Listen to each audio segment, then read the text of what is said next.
Good morning, everyone. Hare Krishna.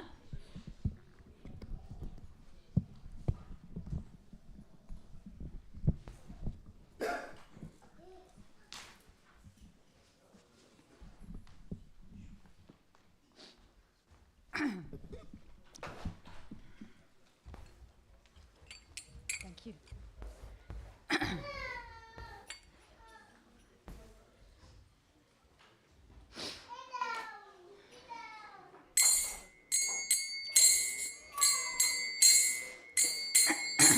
Jaya Radha Madhava Kunja Bihari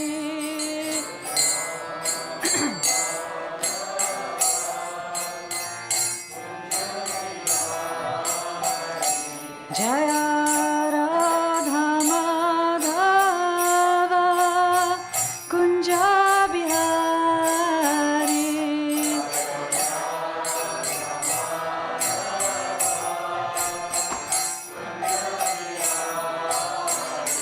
Jaya Gopi Janavalabha Girivardhari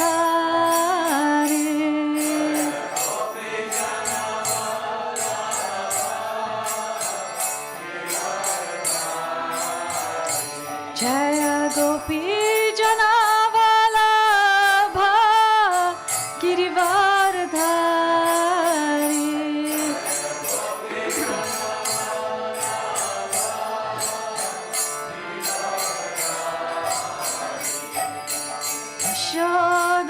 Yashodanandana Braja Janaranjana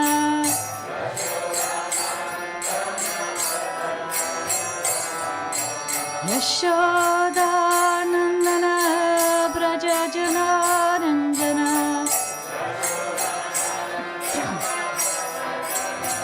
Jamuna Tira Vanachari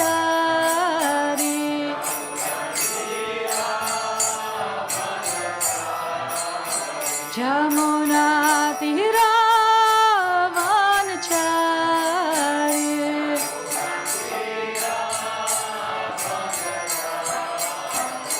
Jaya Radha Madhava Kunja Bihari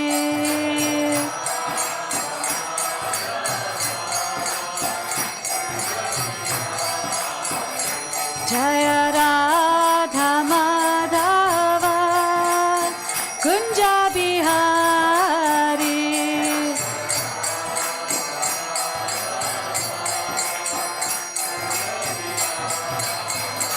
Jaya Gopi Janavalabha Girivardhari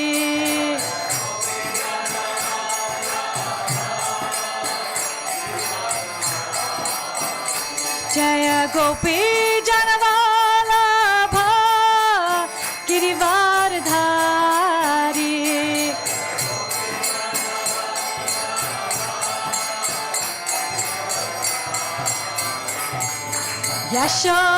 Yashodanandana Braja Janaranjana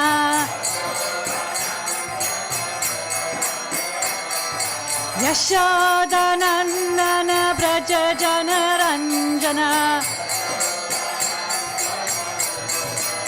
Jamuna Tira Vanachari Jamuna Tira Vanachari Jaya Radha Madhava Kunja Bihari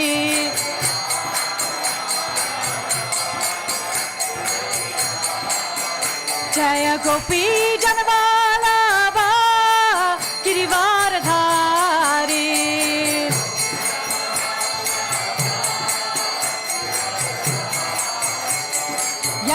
Yashodanandana Braja Janaranjana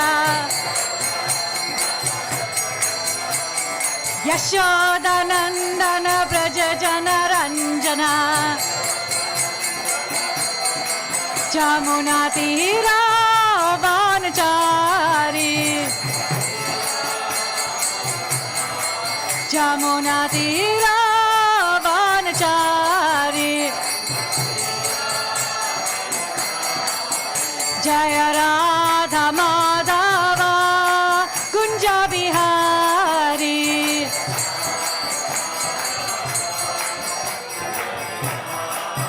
Jaya Radha Madhava Kunja Bihari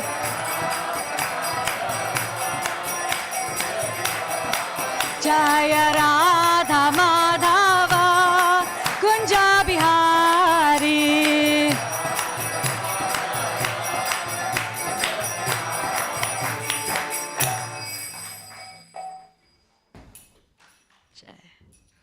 Jai Jai Shri Chaitanya Jai Nityananda Jai Advaita Chandra Jai Gaura Bhakta Vrinda Jai Jai Shri Chaitanya Jai Nityananda Jai Advaita Chandra Jai Gaura Bhakta Vrinda Jai Jai Shri Chaitanya Jai Nityananda Jai Advaita Chandra Jai Gaura Bhakta Vrinda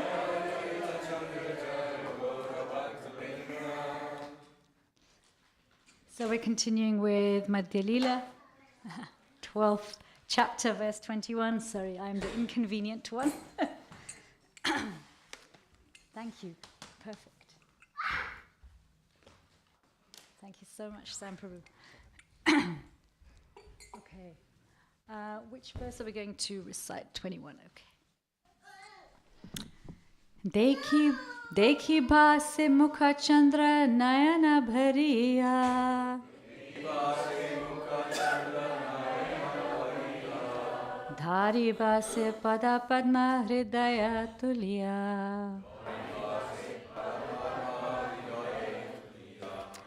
Dekhi bhase mukha chandra nayana bhariya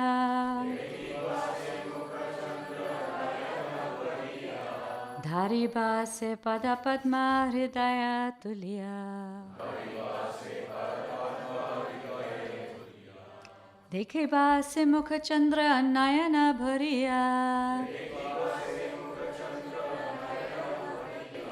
Dhari bhase pada padma hridaya tulya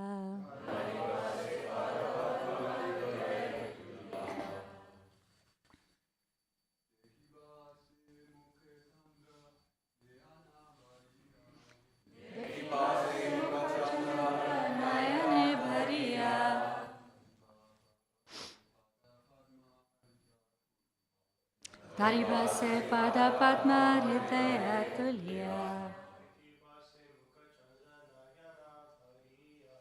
Dekhi bhase mukha chandra nayana bhariya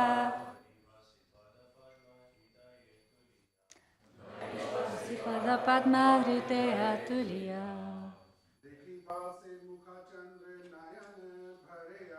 Dekhi bhase mukha chandra nayana bhariya Dhari bhase pada padma hridaya tulya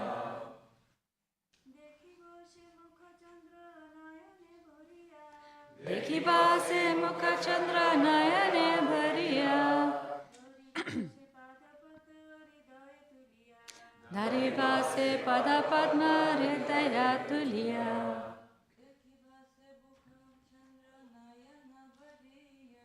Dekhi bhase mukha chandra nayane bhariya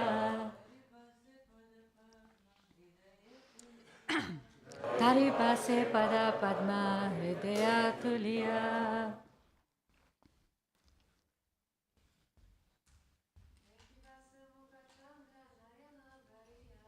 Dekhi bhase mukha chandra nayana bhariya Dhari bhase pada padma hridaya tulya Do any of the kids want to try? You want to have a go?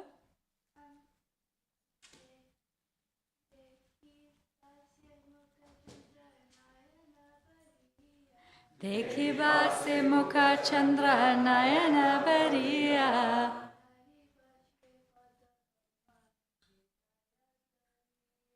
Dhari base padma hridaya tuliya. Lovely. Thank you. Dekhi base mukha chandra nayana bariya. Dhari base pada padma hridaya tuliya. Nityananda Prabhu continued, the king also expressed his desire to see the moon-like face of Sri Chaitanya Mahaprabhu to his eyes' full satisfaction. He would like to raise the lotus feet of the Lord to his heart. Hearing all these statements, Sri Chaitanya Mahaprabhu's mind was certainly softened, but externally he wished to speak some harsh words. Sri Chaitanya Mahaprabhu said, I can understand that you all desire to take me to Kartak to see the king. Purport by Srila Prabhupada. Sri Chaitanya Mahaprabhu is naturally the reservoir of all kindness, and as soon as he heard the statement made by the king, his heart immediately softened. Thus the Lord was ready to go see the king, even at Kartak. He did not even consider allowing the king to come back from Kartak to Jagannath Puri to see him. It is significant that Sri Chaitanya Mahaprabhu was so kind that he was ready to go and see the king at Kartak. Apparently, it was never expected that the king wanted to see the Lord at his place. But by way of being externally harsh, the Lord indicated that if all the devotees so desired, he would go to Kartak to see the king. Homagyantimirandasya Gyananjana Shalakaya Chakshurunmilitam yena Tasmai Shri Guruve Namaha Shri Chaitanya Manobishtam Stapitam yena Bhutale Swayam Rupa Gadamayam Dadati Svapadantikam Vandeham Shri Guru Shri Yata Padakamalam Shri Guru Vaishnavamscha Shri Rupam Sagrajatam Sahagana Raghunatam Vitam Tam Sajivam Sadvaitam Savadutam Parijana Sahitam Krishna Chaitanya Devam Shri Radha Krishna Padhan Sahagana Lalita Shri Vishakam He Krishna Karuna Sindhu Dina Bandhu Jagatpate Gopesha Gopika Kanta Radha Kanta Namostute Tapta Kanchana Gaurangi Radhe Vrindavaneshwari Vrishabhanu Sute Devi Pranamami Hari Priye Vancha Kalpaturubhischa Kripa Sindhu Bevacha Patitanam Pavanebhyo Vaishnavebhyo Namo Namah Shri Krishna Chaitanya Prabhu Nityananda Shri Advaita Gadadhar Shrivasadi Gaura Bhakta Vrinda Hare Krishna Krishna Krishna Hare Hare Hare Rama Rama Rama Hare Hare. So I'll just read verses 21 to 23 of chapter 12 again. Nityananda Prabhu continued, the king also expressed his desire to see the moon-like face of Sri Chaitanya Mahaprabhu to his eyes' full satisfaction. He would like to raise the lotus feet of the Lord to his heart. Hearing all these statements, Sri Chaitanya Mahaprabhu's mind was certainly softened, but externally he wished to speak some harsh words. Sri Chaitanya Mahaprabhu said, I can understand that you all desire to take me to Kartak to see the king. So the adventures of Maharaj Prataparudra continue. This is, Chaitanya Charitamrita is a really a beautiful narrative, the way everything's been done in terms of, alongside the narrative that's currently going on, there's usually some story arc in the background. So over these last few chapters, we've had the story arc of what's going on between Maharaj Prataparudra and Lord Chaitanya. Will he see him? Won't he see him? How are Lord Chaitanya's associates facilitating this? And in chapter 11, we heard about how actually Maharaj Prataparudra is getting to observe Lord Chaitanya and his activities and his associates from afar. And by observing his activities under the guidance of Sarvabhauma Bhattacharya, he's getting to understand the intricacies, the subtleties of those activities and the different degrees of love, the different types of love for the Lord. To a point where he's now, Lord Chaitanya is really trying to bring Maharaj Prataparudra, as he does with every personality encounters, bring their love, their relationship with him, with the Supreme Personality of Godhead, to a fever pitch, to that highest point where it's unstoppable. We all have an individual and unique relationship with Krishna. It can't be destroyed. It can be forgotten. It can be interrupted. It can be buried. But it can never be destroyed. Okay, and this pastime, this dynamic, this drama that is going on between Maharaj Prataparudra and Lord Chaitanya, despite him not having yet personal face-to-face darshan, is a real beautiful expression of the different stages that we can go through to get to that point of our love being at that absolute precipice, at that absolute, escalation. It's even when, and it's really nice in this verse how it's described that Lord Chaitanya wanted to seem harsh, even though actually his heart is becoming soft, because he's hearing from Maharaj Prataparudra's words, everything he's communicating through his associates, that actually, whatever it is that is stopping you from seeing me, I'll give it up. If it's my kingdom, I'll give it up. I just want to serve you.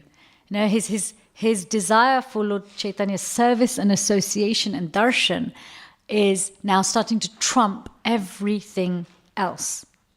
So it's interesting that Lord Chaitanya, even though his heart is starting to begin to soften, his mind is softening, he's thinking, actually, if I want to increase the fever pitch, if I want to increase the intensity of Maharaj Prataparudra's love, I'm going to still come across as a little bit harsh. Maybe say things and do things that it's not going to be very obvious that I'm softening, but those who know me will start to understand.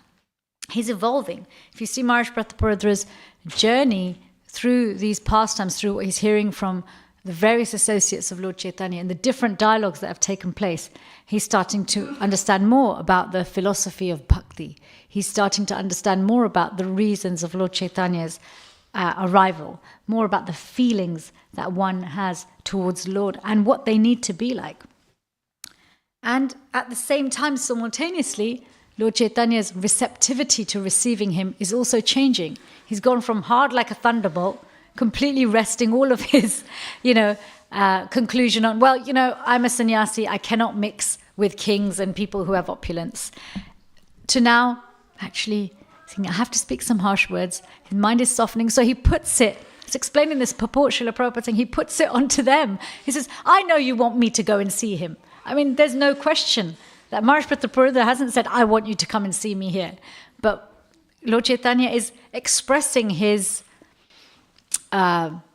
desire also that actually soon that day will come where I will be ready to receive you. In our unique individual relationships with Krishna, he is also always constantly making arrangements for all of us, especially when we show an interest in him. especially when we show an interest in him.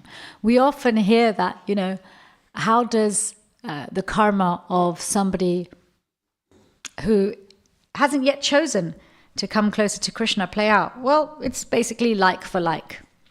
And we often hear that actually when we choose Krishna, then whatever's mapped out for us is delivered to us in a way that will inevitably bring us closer to him.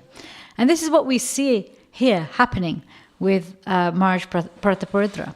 These arrangements that are made for each of us to bring our attachment and affection to a peak are they're a catalyst.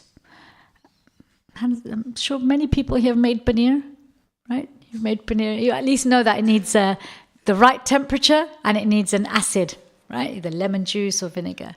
So that acid is the catalyst. You can bring the milk to the right temperature. You can, have you can have the best milk, everything. But until you make that arrangement, that specific arrangement, that's the catalyst. That arrangement sometimes, straight lemon juice isn't so pleasant to taste. Neither is vinegar, okay? Neither is citric acid. But when they put into boiling milk, they make this beautiful, they separate, the paneer, the richest aspect of the milk, separate it from the whey and the water, okay? So these arrangements are like that catalyst in each of our lives. Krishna does it even for the gopis. The gopis have pure love for him. But to increase that pure love, because one of the aspects of prema and purity is that it's infinite. It can only get more, it can only get deeper. What does he do with the gopis? He's in a perfect situation with his topmost gopis. He leaves. He goes to Mathura, so they get to taste an even deeper love, the one of separation. So he has no favorites when it comes to making arrangements, in our lives. His heart is also in pain when he's doing this. As Lord Chaitanya's receptivity to Maharaj Prataparudra is evolving, he's also feeling the tug of the separation more. When your heart and mind start to soften to receiving someone, and yet you have to still keep them at bay because there's a higher principle or something more that can be gotten, you feel conflicted, don't you? You're like, I want this, time is not quite right. So Krishna's also in pain. And he also feels pain when he has to make arrangements which may make us uncomfortable, because he's also making Maharaj Prataparudra, suffer. He's hankering. But that suffering is ultimately going to lead to a great joy. When arrangements are made which seem unfair, okay, because Maharaj Prataparudra's situation, here's Lord Chaitanya walking around every town and village, everywhere he goes, that there's no hard and fast rules to chanting, that there's no varna that can block you, no ashram. Anyone can become a pure devotee. Anyone can have the Lord's mercy. But you're a king, okay? You can't have my mercy, okay? And I think none of us are strangers to that. Every single one of us at some point in our Krishna conscious journey has felt excluded or othered because of some human attribute we have. Either it's too much wealth or it's too little wealth, okay? The person who's wealthy is thinking, hey, in Shastra it's always written that if you have too much money, you're prone to corruption and, you're prone to illusion and ego. And then people who don't have so much money look around, they say, hey, how come the people who have so much money get to the front of the darshan queue first? Right?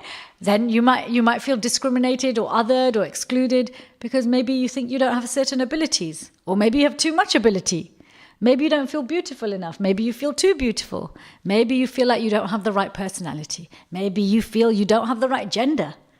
So we always have some arrangement in our humanity that makes us feel like maybe I'm being told by Krishna that I'm not allowed to have devotional service. So Maharaj Prataparudra could have easily done that. He could have easily kind of taken offense, okay, and said, hey, he's got one rule for everybody else and another rule for me. He runs around the streets singing the holy name like a madman, letting anyone be around him, touch him. He falls on the floor in ecstasy, and here I am. I'm desperate to see him, and he won't see me just because I'm a king. Fine, I'll give it up. Let me make friends with his associates. Let me hear from his associates. Let me hear about him. Let me express to him how much he means to me, how much his association means to me, rather than, he didn't even think about getting angry or, there's not, once he gets angry, he gets desperate, he gets upset. And his upset is about the separation, not about how dare he. Okay, there's not this how dare he. So this,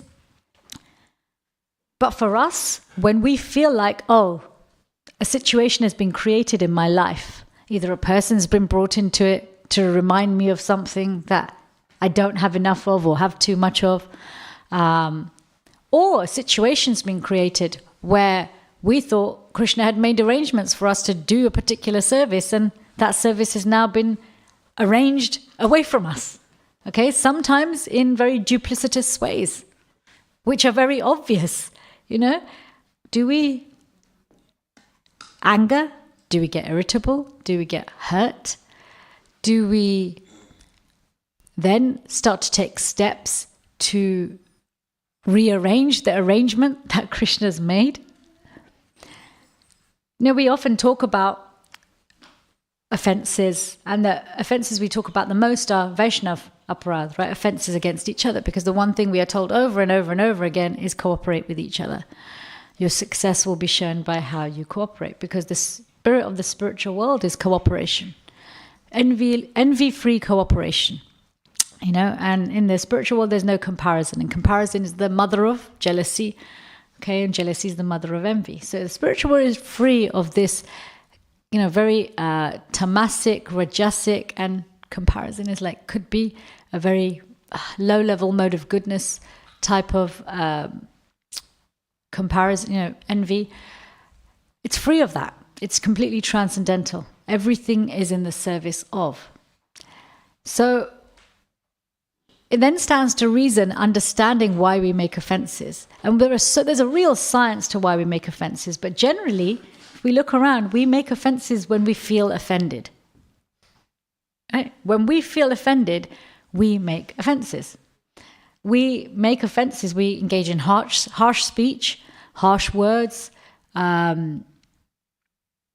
maybe even very harsh feelings, which then manifest into actions which may be harmful to another person. When we're offended, not when we're peaceful. When we're peaceful, when we're happy, when our heart is full of care and love, when we're feeling nourished, we don't tend to engage in offensive behavior. Okay, or speech, or thought. And probably the most common, we actually talk about envy. Envy seems to be a little bit easier for us to talk about than one of the 6 enemies, which is anger. Shri Radha Gokul Nanda ki jai, Sita Ram Lakshman Hanuman ki jai, Karunatai ki jai. But anger is probably something we are more familiar with, both in our experience of it and expression of it. And anger has many, many shades. When people think of anger, they think, oh, yeah, anger is just that rage, that volatile, expression, right? But irritability is a type of anger. It's a spectrum. Like there's a what is anger? If we were to describe what anger is, how would you describe anger, the emotion of anger? We're clear on envy, we're clear on jealousy, we're clear on comparison, but what about anger, this emotion of anger? What is anger? How would you describe anger? Anyone? When you lose control, you tend to, like anger is just one letter away from danger. When you lose control of your sense of reason. Okay, so that's a consequence of anger, right? A consequence of anger that you can lose your reasoning. But what is anger? Describe it to me. Kind of self-righteousness. Okay. Something's not the way it's supposed to be. You were right, and Okay, so that's a reason for anger, right? But what is anger? How do you feel when you're angry? Come on, let's get in touch with that anger. Everybody's felt it. Go ahead. Fiery and hot-headed. Okay, so you might feel fiery and hot-headed. Okay, what else? Burning. Okay, it reminds you of fire, doesn't it? Right? Anybody else feel it any differently?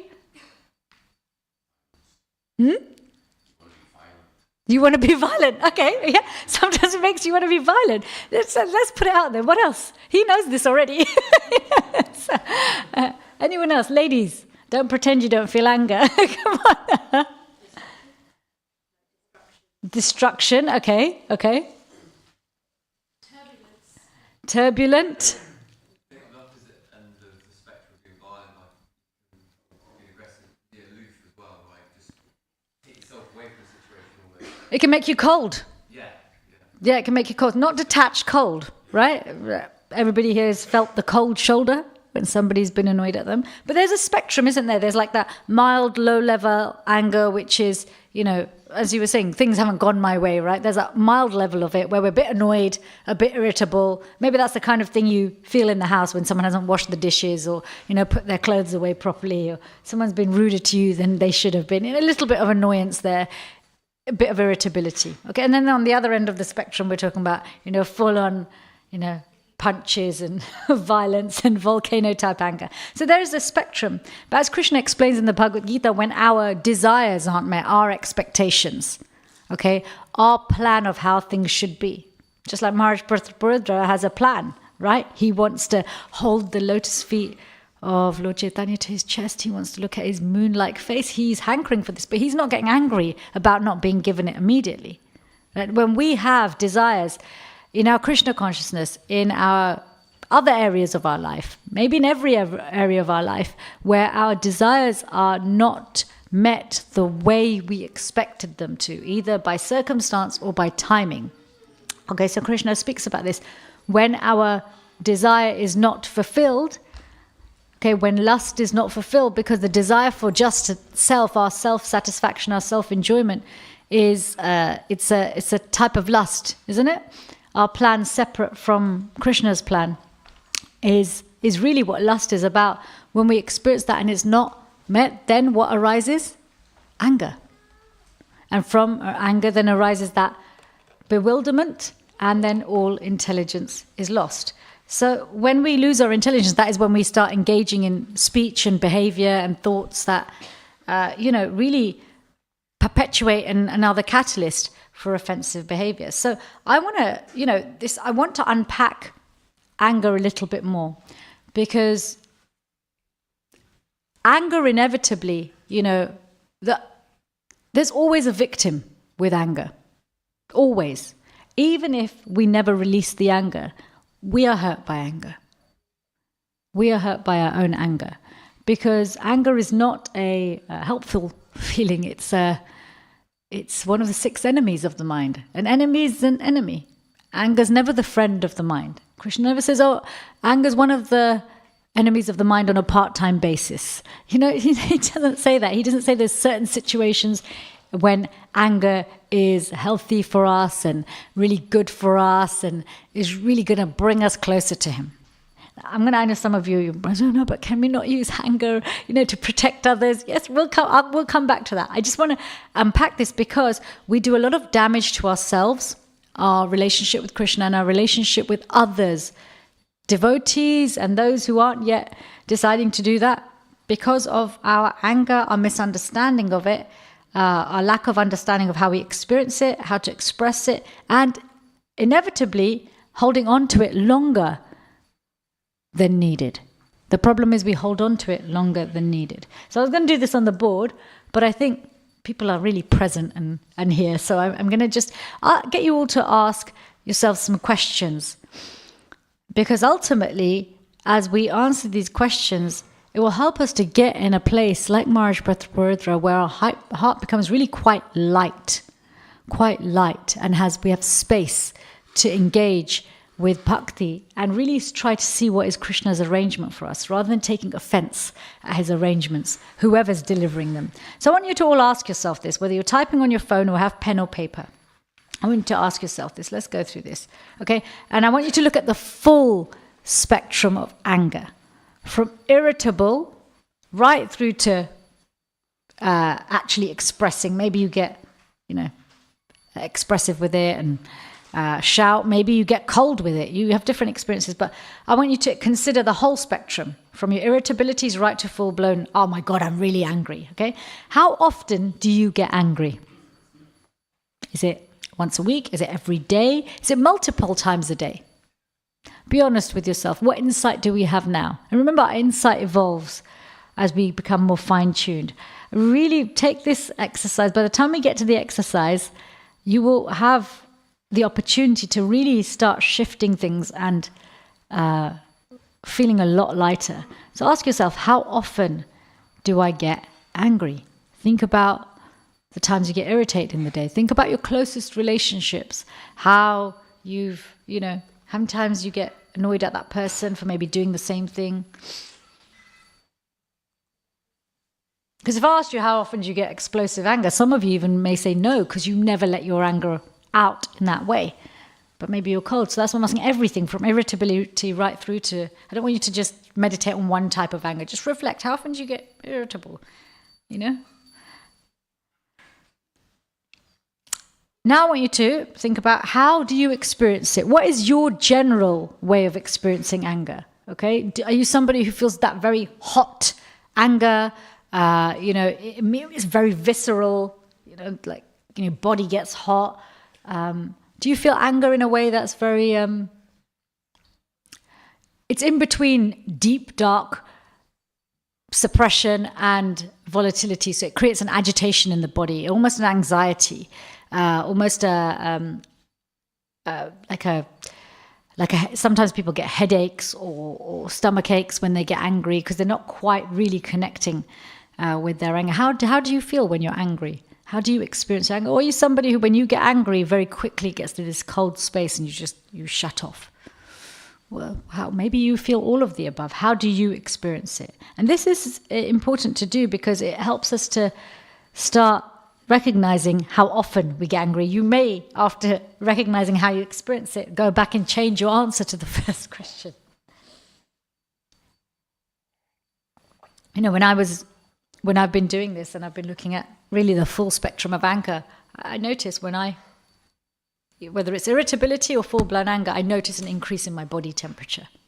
Okay, so I've been using that as a measure of, am I getting angry? Am I getting offended? How do you express it? How do you express your anger? Do you express your anger? How do you express it? And this is unique to each of us. When you're angry, how do you express it? Do you write about it? Do you talk about it? Do you scream and shout? Do you say harsh words? Do you stomp around the house? Do you start slamming doors? Or do you shut down and not speak to anyone at all? How do you let other people know that you are angry? That's what I'm asking you. How would somebody else know that you're angry?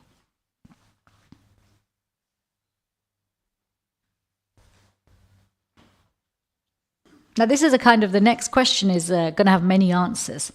But this is something with something that you might want to consider.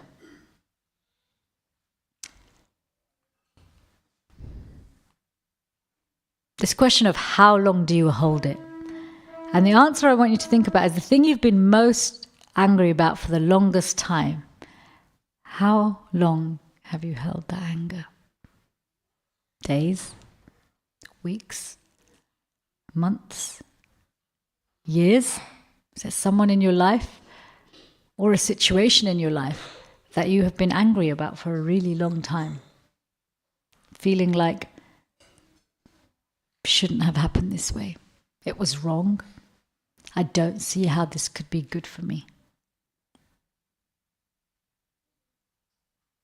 Maybe it was something that happened in your childhood. Maybe it's something that happened in your education or your work or a friendship or a romantic relationship. Something that you're still angry about. How long have you held it?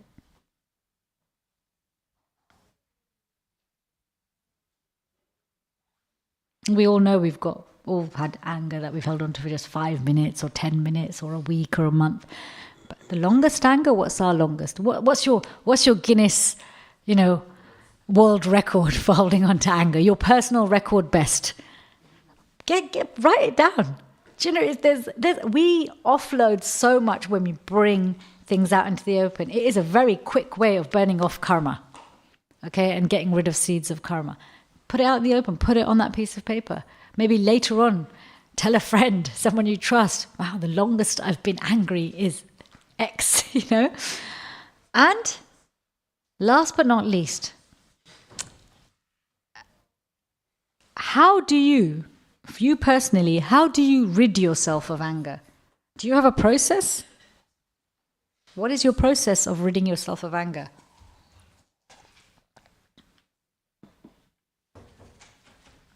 Priyashna Prabhu? I usually go to somebody, a friend, and they don't express their opinion. When I feel anger, I go to somebody who I can trust as a friend, as a support, as a feedback. Then they'll tell me if they're a real friend. They'll tell me what they see, and it gives you food for thought. Oh, yeah, I think they're right. Yeah. And then that can disappear even overnight, actually. Amazing.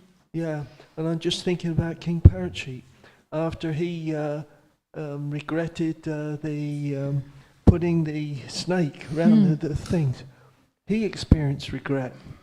And Prabhupada says in the purport, by sincere regret, all the sins of one's activities are immediately destroyed. Amazing. Thank you. So, getting some accountability, some reflection. Mataji, can you just wait for the mic? Hare Krishna. Hare Krishna. First I wanted to say, you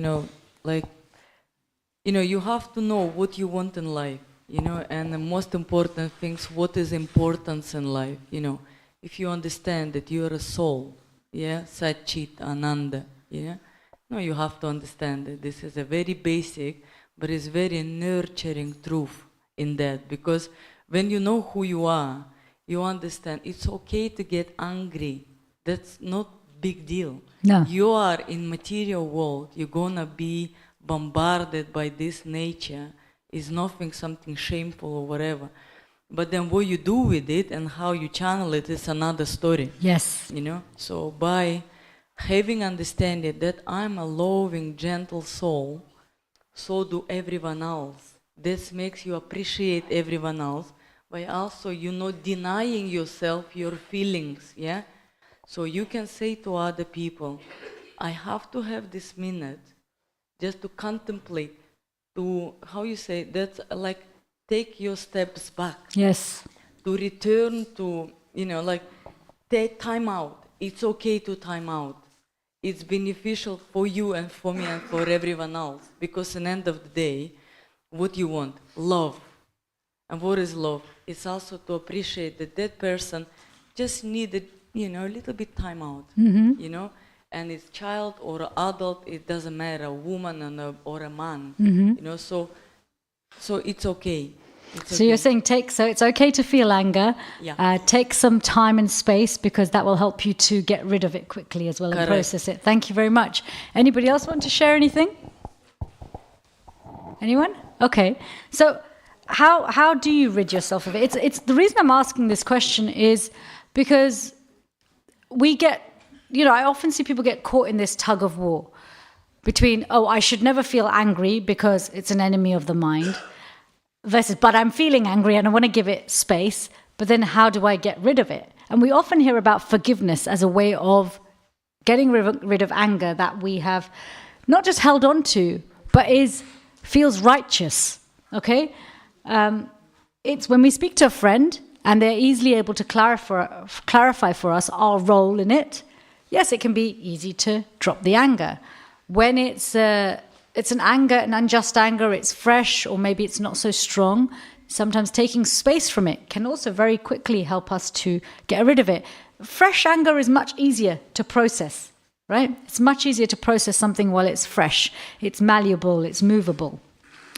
But when anger has been sitting for a long time, it turns into the mode of ignorance anger, right? Cold, repressed, sits into the very deep aspects of our mind, of our heart, like a deep-rooted weed. And it chokes It has an ability to choke the things around it, even the devotional creeper. It can choke the devotional creeper.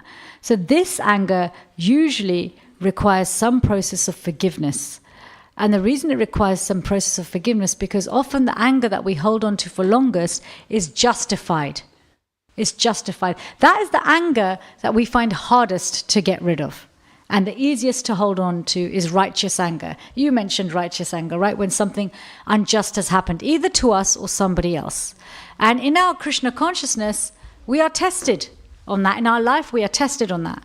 We are tested to see that even if this world, or even if the way Krishna's manifesting our devotional life to us feels unjust, will we get caught up in getting angry or trying to make rearrangements of Krishna's arrangement? Or do we gracefully accept Krishna's arrangement and do the best thing for our devotional life? You know, the reason I wanted to talk about this is one personality who has really been somebody that I've found great inspiration from, taken great inspiration from over the last few months is Maharaj Ambarish, 9th canto, the 4th and 5th chapter. He's also a king. And we hear about many personalities who are unoffendable. Haridas Thakur, for example, right? Sometimes we don't relate to personalities like Haridas Thakur because we're thinking, well, you know, he's an eternal associate of the Lord. He's chanting, 300,000 names a day. This personality is clearly a saintly personality, removed from society. Of course, it must be easier to be unoffendable. But Maharaj Ambarish, he's fully in the world. He was a ruler of the entire planet at the time that he was ruling. And he was absorbed in his devotional service at the same time. He was making big decisions about worldly affairs. And he was extremely devotional and austere. Him and his wife both were equally matched. This is what's explained. So they were both very, very devotional. And they decided to keep a Ekadashi Vrat for one whole year. Okay? And they broke this fast, or they were due to break this fast in Vrindavan, in Kartik, during Kartik. Now, to break the fast, they also were fasting. I don't want to get into the detail too much, but really, you've got to see the kind of austerity he was doing to understand the normal circumstances of being unoffendable were really tested. Okay, so he was hungry. Him and his wife had been fasting. He'd fed everybody else. And they wanted to really break their fast at the right time in the proper way. So they'd been waiting a long, long time. And just as he was about to sit down and eat, who does Krishna arrange turns up at his door at the last minute? Durvasha Muni.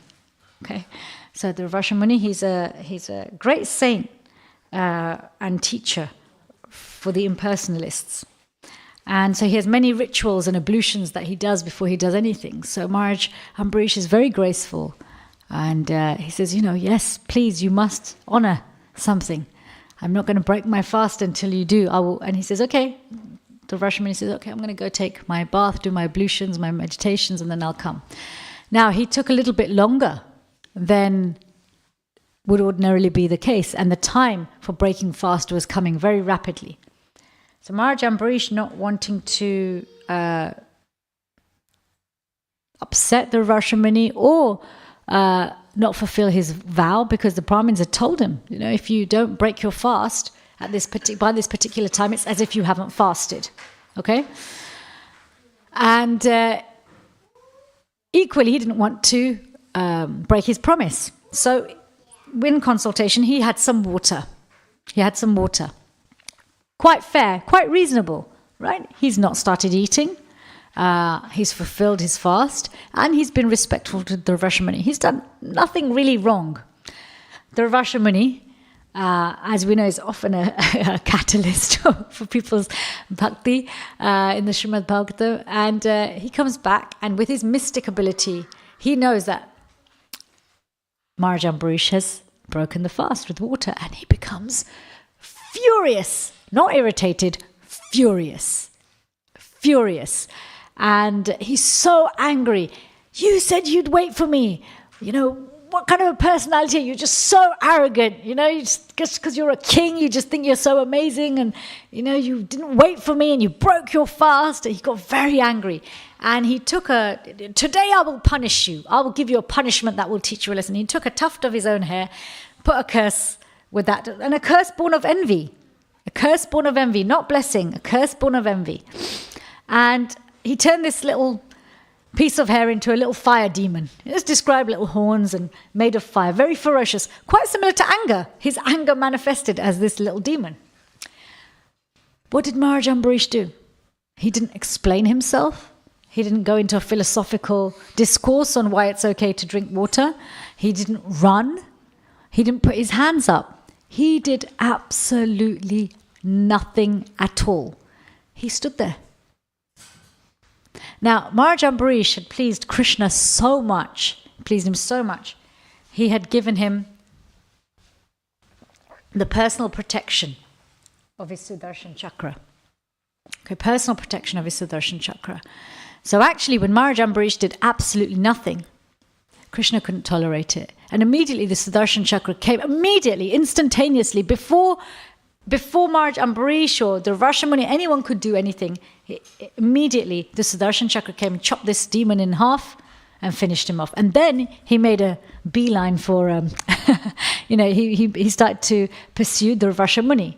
And it's interesting because the Rashamuni was running for a whole year from planetary system to planetary system, okay? From one place to another. And Sudarshan Chakra, although he can just catch up in a split second, stayed close enough to the Rashamuni to heat up his neck and let him know, I'm still here. Okay, I'm still here.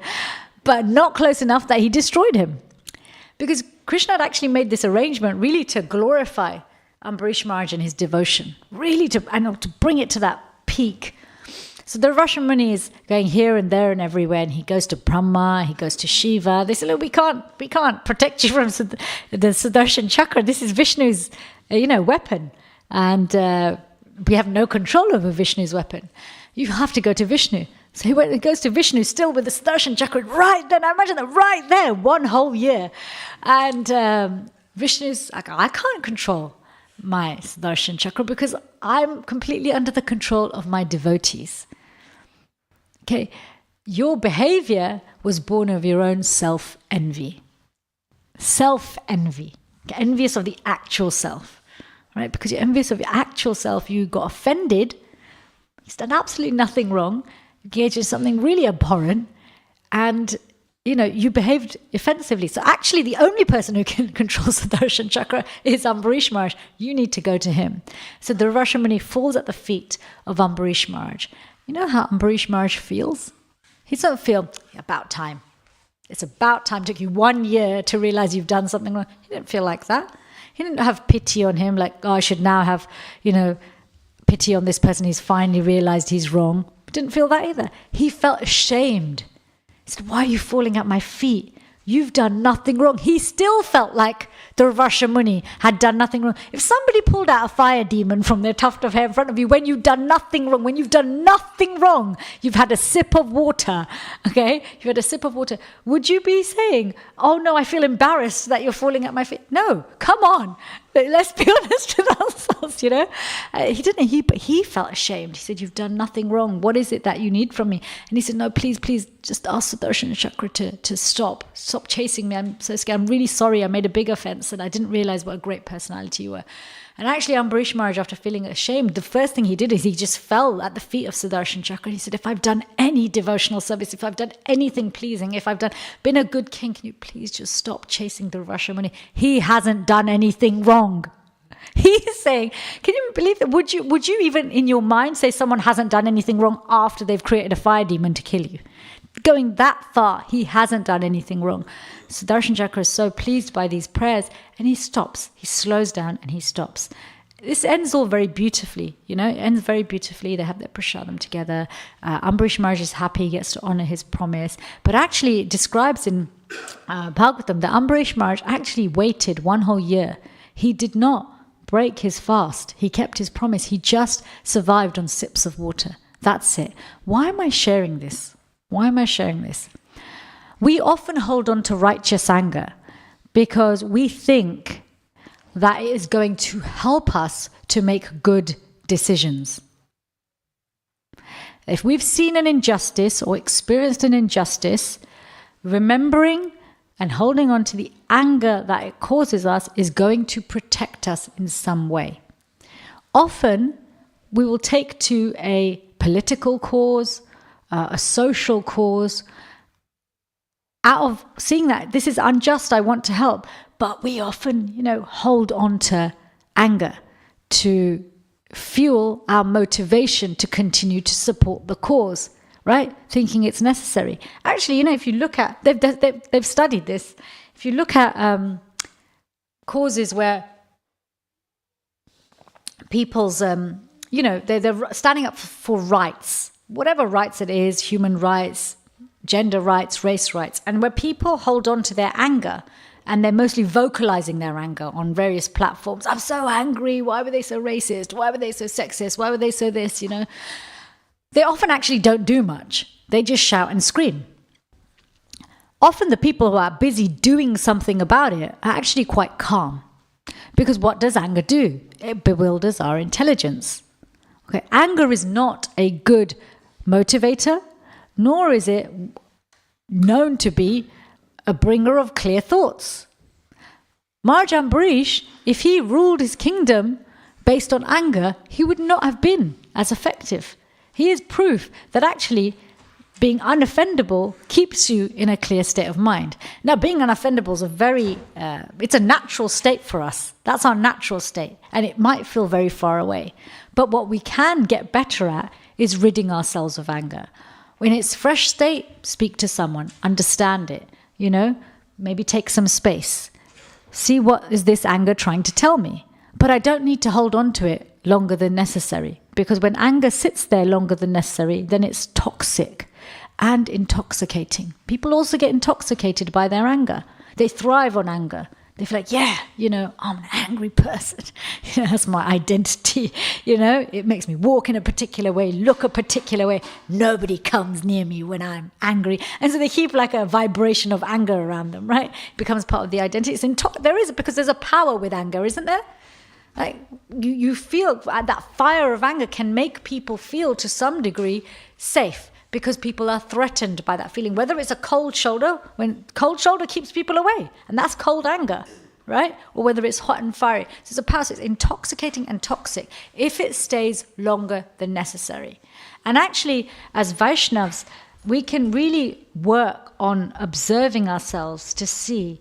And I found this very helpful to observe and take a very honest inventory at how often do I jump on that, spectrum of anger, even if it's just irritability, a day, for good reasons. For wrong reasons, it's easy I was stupid to get angry about that, let me drop that. But for good reasons like, this person's done something wrong, I have a right to be angry. Or this person's not behaving the way they should, and I'm responsible for them. I have a right to be angry because my anger's thinking our anger's going to change them. When has our anger really changed anyone?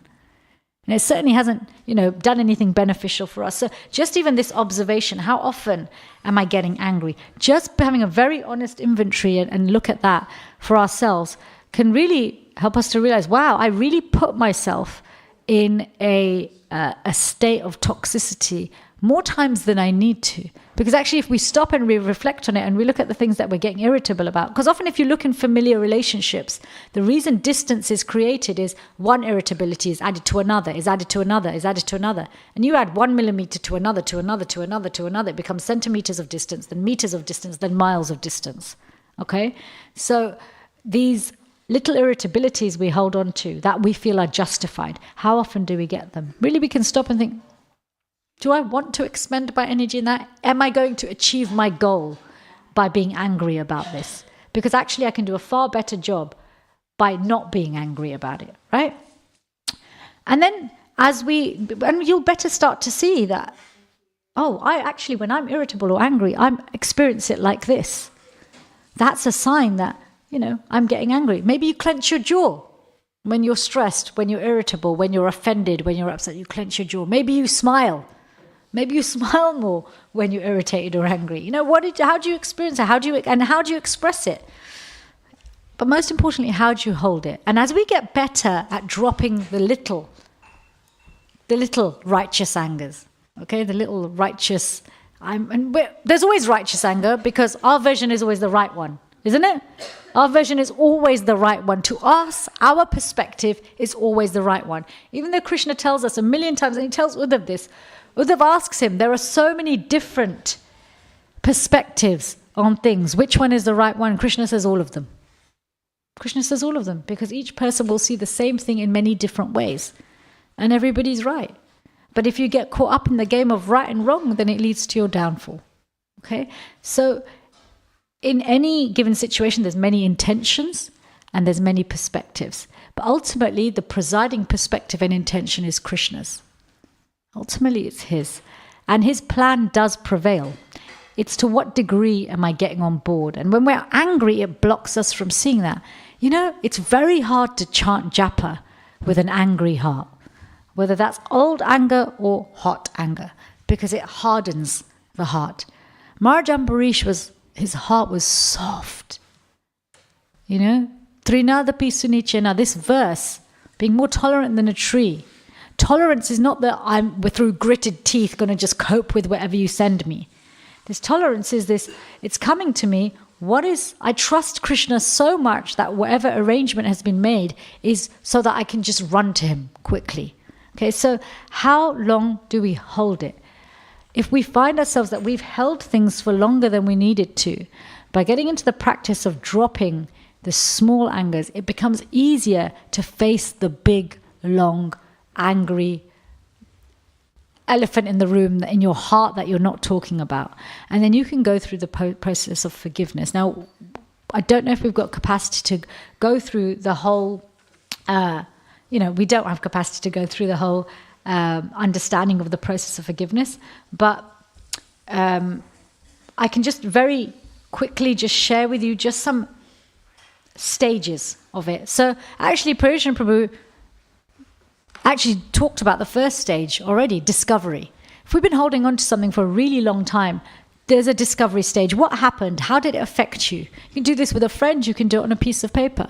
And how did it affect you in every area of your life? Emotionally, your thoughts, your behaviors, your worldview, physically, the costs, all of these things. Just a chance to just let it all out. Okay, maybe you haven't let yourself have that discovery stage, or maybe you felt like, okay, this incident happened such a long time ago, I've not done it yet, why do I need to do it now? Or maybe it's too late. No, do it for yourself. Bring it to the surface. Okay, when something is deep rooted, you bring it to the surface. Then bringing yourself to a decision. Do I want to even forgive? Do I want to let go of this anger? Do I want to let go, drop this desire to see the other person punished? So listing the pros and cons of deciding to forgive, and if you did forgive, what might change in you, in the situation, in the person, but most importantly in you. The third stage is understanding and processing. So looking at the other person in a new way. What might have they been going through at the time that this happened, or what may have they been through in the past. We're not looking for justification, we're just looking for understanding. It's not an excuse for their behavior, but an understanding. And by getting that perspective on them, has the way we feel changed at all? Has it changed at all? It might not have, it may have, you don't know. And then healing and growing is the last stage. How has going through that benefited? Because there's always a benefit to everything. Sometimes we don't see the benefit because we hold on to the pain. And what has forgiving or choosing to forgive positively changed? Because even, often just like before you start a run, even thinking about the run gets the body ready for running, doesn't it? Right? More blood sent to the muscles, your mind becomes sharper, you get in the mode of, I'm already a runner, right? So similarly, even just choosing to forgive someone already puts us in that space where we're just ready to drop that anger, that resentment. So it's like when you're ready to put down a box, a heavy box that you're carrying, right? When you're ready to put that box down, your muscles are already starting to relax. You're already starting to experience the elation of not having to carry that heavy burden, right? So these stages are things we can apply for the anger which we've been holding on to for a long time. And ultimately what happens is, as we become better at ridding ourselves of anger, the heart becomes lighter, it becomes softer. It becomes easier for us to be even less resistant when we do feel a bit of anger. We take it for what it is, we recognize what it's trying to tell us, and we drop it. But eventually, as the process of chanting, deity worship, hearing, and reading takes more and more effect, because our mind has less and less blocks, our heart is less and less heavy, then actually what happens is that transformation of the heart takes place, where our real self comes to the surface, that unoffendable self comes to the surface, that self which has the eternal protection of Krishna's Sudarshan Chakra. Okay, so there is nothing wrong with anger, being angry, experiencing it. We have a human mind, so we are going to experience human anger. Transcendental anger doesn't come from the human mind. And yes, human anger can be dovetailed in the protection of others. But when it's held onto, even in the protection of others, it even ends up hurting those other people, because we don't serve them in the best way we can, because we don't think clearly. Does that make sense? So, just like Lord Chaitanya is making arrangements for Maharaj Prataparudra to reach that peak of his love, so that when they meet, it is the most ecstatic experience. Krishna is doing exactly the same thing for all of us. And none of his love is dependent or exclusive to or pushed away by any of our human attributes or circumstances, nor is it attracted by any of those human attributes. But he will always make an arrangement. The minute we turn to him and say, you know what, I'm interested again. Can we reconnect? Okay, let me make the arrangements. But some of the arrangements might seem harsh or unfair and even contradictory to other things that I say. But just trust me, that day will come. As he says to Arjun, don't fear, lean into me. Abandon your ideas of religion and what it should be like. And I'll protect you. Don't worry. We have a few minutes for your comments, questions, corrections. Hare Krishna. Do you want the mic? Can somebody please?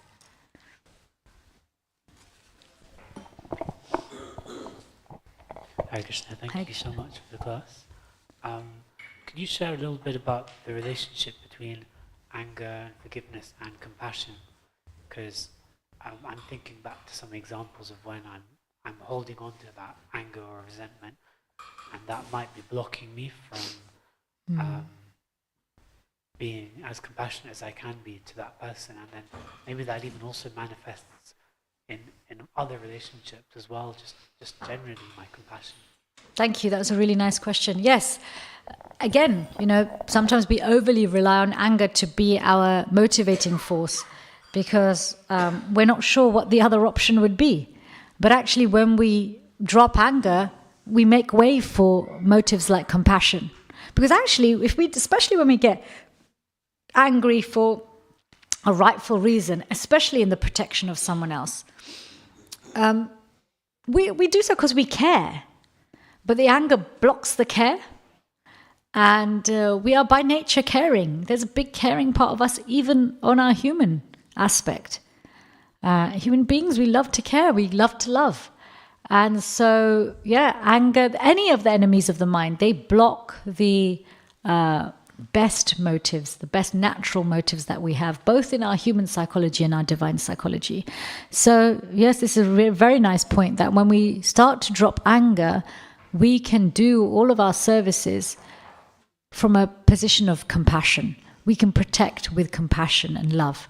And, there's a reason why Maharaj Ambarish could single-handedly rule an entire planet, because he wasn't disturbed by the wrongdoings and right doings. And he was able to see through things clearly and take strong decisions. Yeah? Anyone else?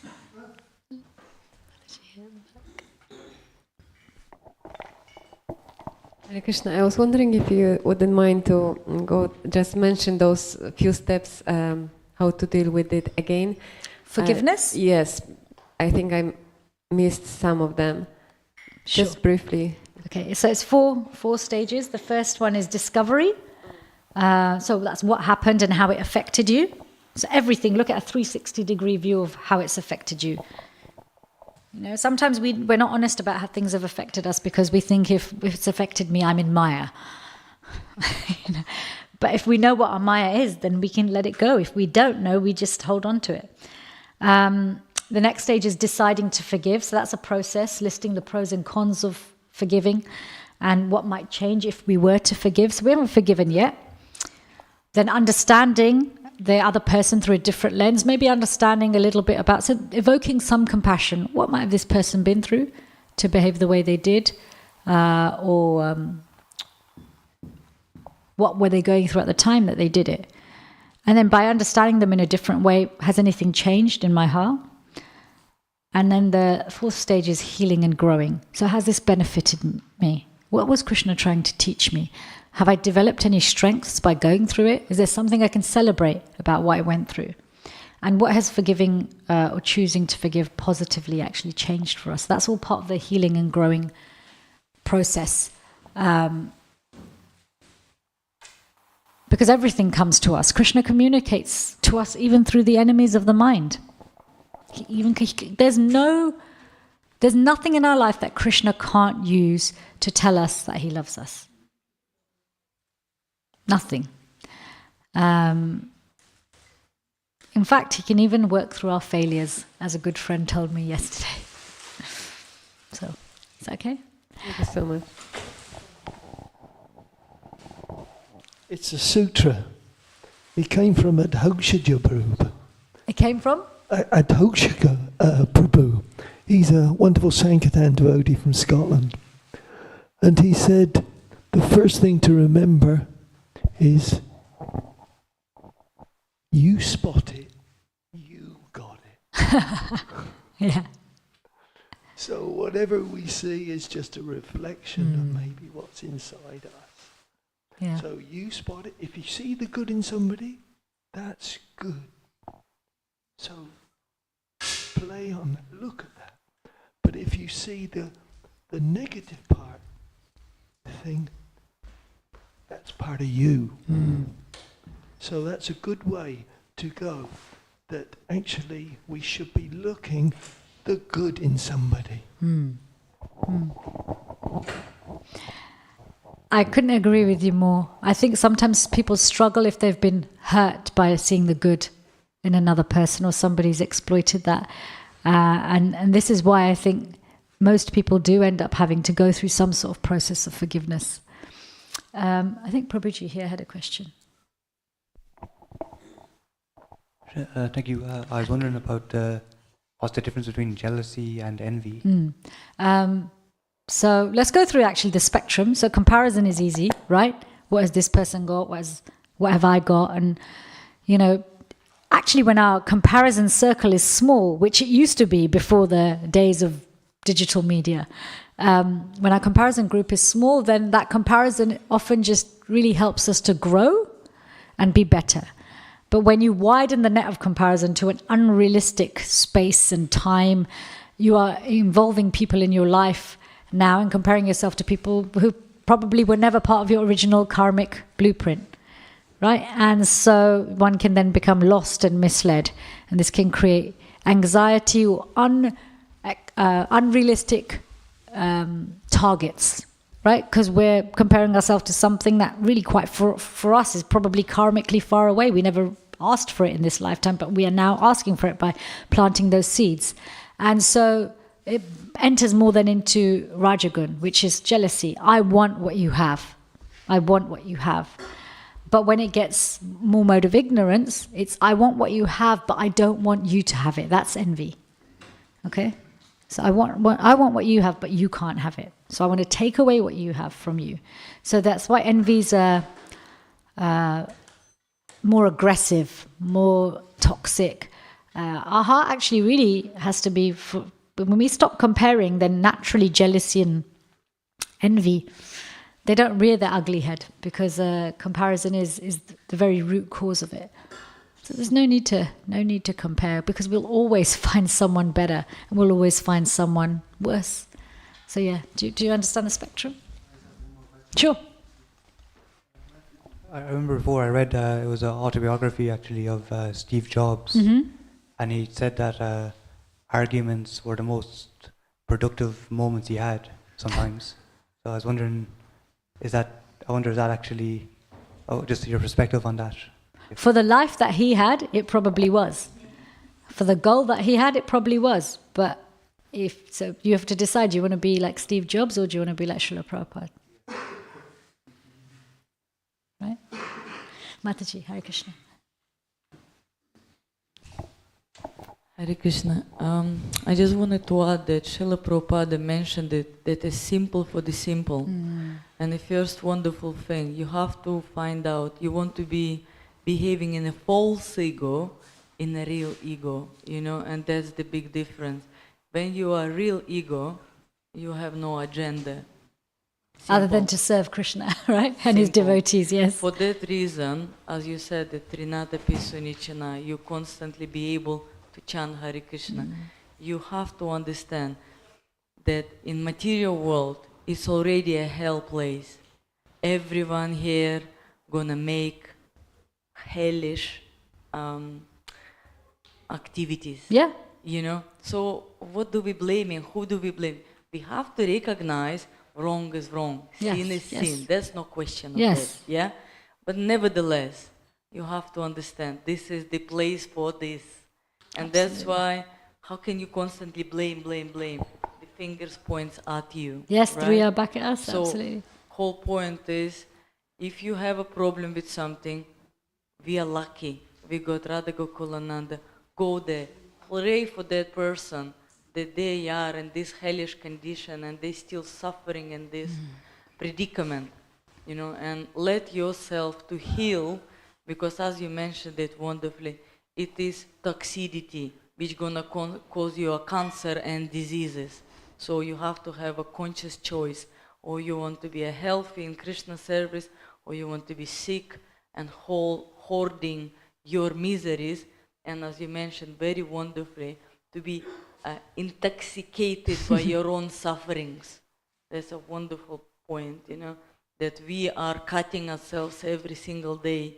We are the ones abusers to ourselves. Instead of 1, 2, 3, chant Hare Krishna, embrace each other, and just eat prasadam, and you will be okay, totally. Thank you so much, Mataji. May I leave you with the 3 P's of Krishna consciousness? Can we carry on? Do you want to carry on putting it? Devotees? Okay, you both have a question, so you can decide who goes first.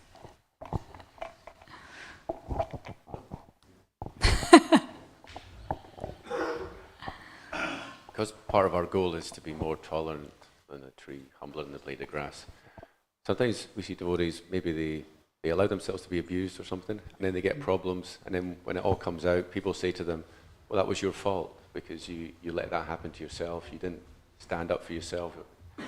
And it's difficult for devotees to navigate this, because on the one hand, their goal seems to be to tolerate and be humble. But then when it goes wrong, they get the blame and say, well, you tolerated it, you shouldn't have tolerated it. So how do devotees navigate that? That's a really good question.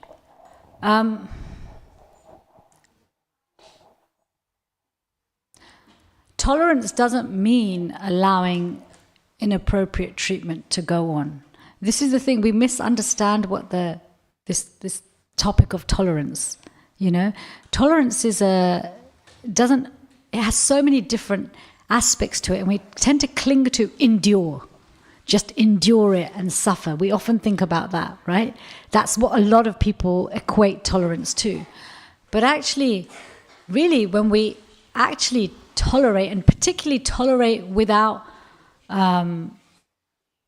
taking offense to it, without holding on to it, we are able to then more clearly align ourselves with, well, hang on a minute, yes, I'm tolerating this for the time being whilst I work out how to navigate away from this, because this is not helping this person or this situation or myself, okay? But we do so in a way that doing so in a way that we're not too invested in the outcome. Sometimes we get so invested in the outcome of our action that we find it easy, I'll just sit and grin and bear it and tolerate it, because actually if I try and change it and it doesn't work, I think that would be heartbreaking for me.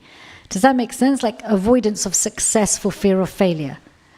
And so tolerance can become a very easy get-out clause for us, saying, oh, I'm going to be tolerant and humble. But actually a humble person is brave. A humble person is able to do and speak the truth and do what's right, because they're not bound by often the fears that keep us in a inappropriate situation. If anyone's ever been mistreated and abused and they've done the work to really look at what kept them there, yes, there's manipulation, yes, there's gaslighting, yes, there's all of these kinds of things, okay?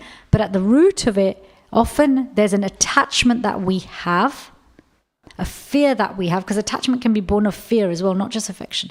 That is keeping us there because we have some sort of secondary gain that we're getting from it. It may be position, it may be a sense of identity, it may be a sense of purpose, it may be something like that, you know? And we're often not willing to sacrifice that.